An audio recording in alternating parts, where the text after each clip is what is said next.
Tim, I want to start right out. I asked Kirby to compare Jalen Milroe to you, which may or may not have been a good idea. I don't know if you saw that clip, but I saw a tiny bit of it. What are your thoughts on what Kirby said and what you've seen from Milroe, and do you like him at all to your game when you played with Gators? Oh, he's a whole lot faster and more explosive than I am, that's for sure. I do think we have very different running styles, probably overall very different playing styles, but I love his game. Honestly, I really have loved it for a long time, even before this season. You could see spurts of pieces of his game that other people just don't have and can't have. Just is so different and gifted. And I remember parts of that really showed up last year against Arkansas when he got some of his opportunities. And then watching him over the last couple of years just in pregame, you would see, okay, you don't know if he's going to put everything together, but you just know, okay, there's bits and pieces that could be really special.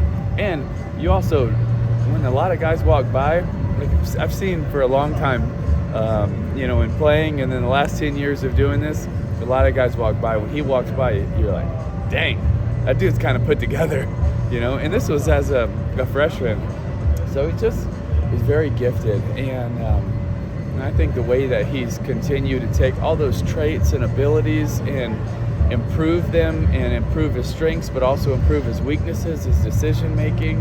I'm going to show a tape tomorrow about him throwing with conviction in the red zone, more so now than he's ever done.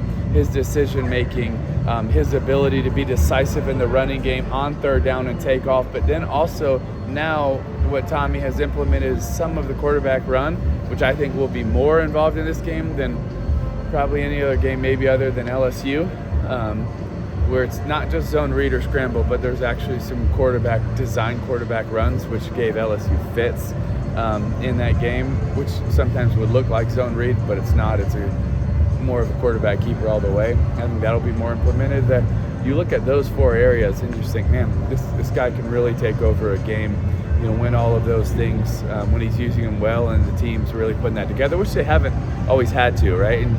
And so he's very gifted, special player.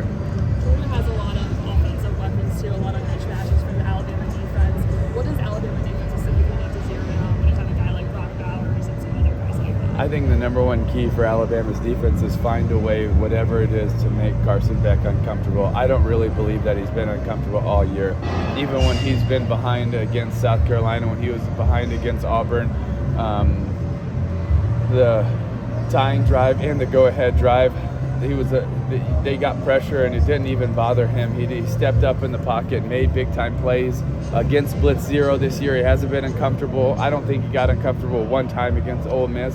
Like, you got to somewhat fluster a quarterback. And then, doesn't mean you're going to get him to get sacks or turnovers. It just means you got to either get pressure, you got to be able to cover down on receivers. He's played at such a high level because he's been comfortable. He's known what the defense is doing. He knows where he's going. He knows he has the arm to be able to make it happen. I mean, he's just played so well at such a high level, and I think somehow you got to get him uncomfortable. What does that say about a guy that's in his first year as a starter, playing in some of these big stages, that has been so comfortable, and what have you made of his game? Well, I think it says a couple of things. One is that he's an incredible young man, and I think too it says that what they do in practice is really good at Georgia. That when I've had the chance to sit down and talk with him, you understand that all the practices against those defenses the last couple of years is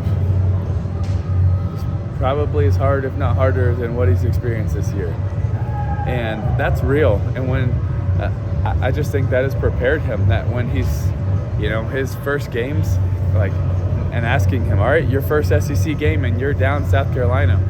Yeah, but I know who I practiced against over and over again. That creates a confidence when you know that a lot of really good players in the NFL are the guys that you've gone against the last few years. I think it's built his confidence, and he's shown it. And it's been just really fun to watch his maturity and him playing at such a high level. And obviously, he doesn't have the stats that some other guys have because their style of offense isn't, they're not putting touchdowns up late in the fourth quarter. They're not, just a different style of, they control the time of possession a lot more than other teams. But the last few weeks, as far as just being efficient and executing his offense, I think you have to put him as a top 5 guy, as just being as efficient and running their offense. Now, it's not always going to equate to stats, but he's playing at an extremely high level. Tim, are these 2 of the top 4 teams in college football? I think they're 2 of the better teams in college football. Yeah, I think Georgia's from top to bottom this year. I think they've been playing as one of the best throughout the entire season, and they've gotten better, which is scary for the level they started. And I think at times this year that Alabama has showed that they're at that level too. It's going to be really interesting to see what the committee has to say, because there's a lot of craziness that's either way. It's going to be crazy to see. I actually can't wait. And I asked that because the last time that we got to talk to was during the Texas game. So if you looked at how Alabama has transformed from week 2 up to this They're point, different. It's not the same team. And it's, I've tried to be very honest in our meetings, talking with our own team in debates in the room and then on TV. And I've said I personally struggle with it. And I argue with myself on, do you look at the improvement of Alabama throughout the season, and do you put more weight in that, or do you put more weight in the head-to-head? And the game's got to matter, but then you also got to be willing to look at the adaptation of these teams. There is very little that is recognizable about week 2 Alabama versus right now. And it's been really interesting to see how the committee looks at that. And I think anybody that really knows football looks and see a different team, but you also, as someone that also loves the game, the head-to-head has to matter as well. I think it's one of the hardest arguments to make right now in viewing all of it, because it's a different team, but then you're minimizing what happened this season as well, and it's hard. Is it a tougher argument than maybe putting a 1-loss Bama in over an undefeated Florida State that's a different team without their star quarterback? I think we really have to define it. I think we have to do in my opinion, we have to do a better job of defining what we want. And if we want the 4 best, and it's not the resume, and it's not conference champs, and it's not that, I think that's one argument. If you want to put it and say that it's that we're going to look at resume, are you really saying it's the 4 best, or are you just saying it's the 4 that are the most easily justified?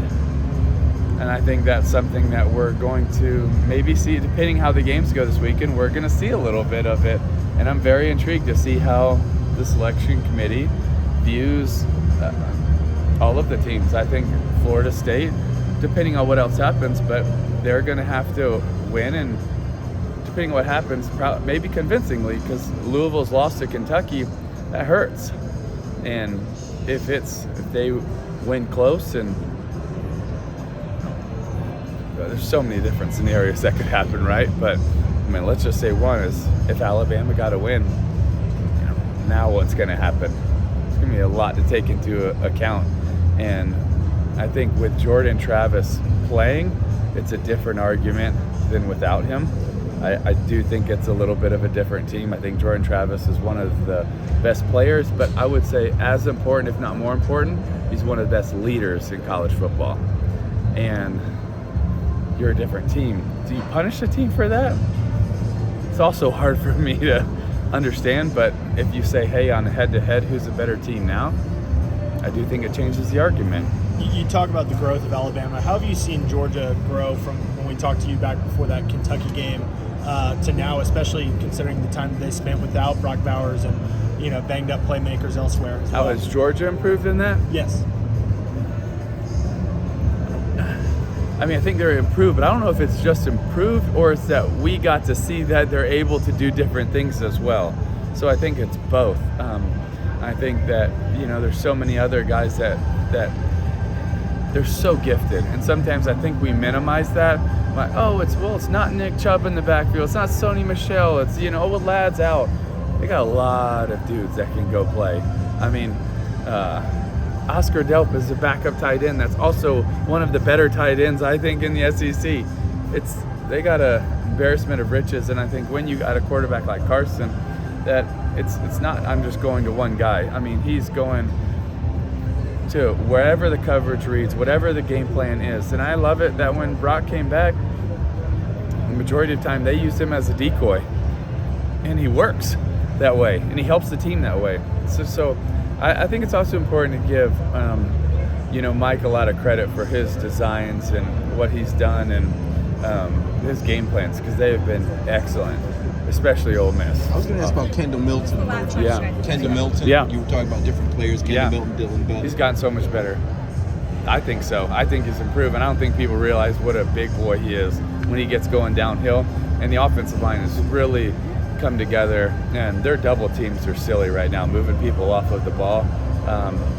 It's another breakdown we're going to do tomorrow. Is the Alabama does a really good job with their interior defensive line of fighting through double teams, not getting pushed, and Georgia does such a good job with their offensive line of staying on double teams and making the backers work over the top, and that gives running lanes. And so that's a fascinating matchup that I'm excited.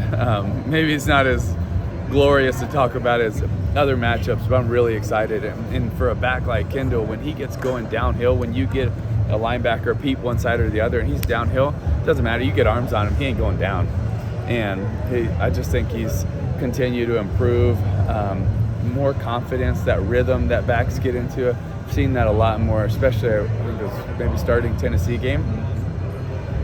Yeah, hard to bring down, especially when he's less of this and more of this.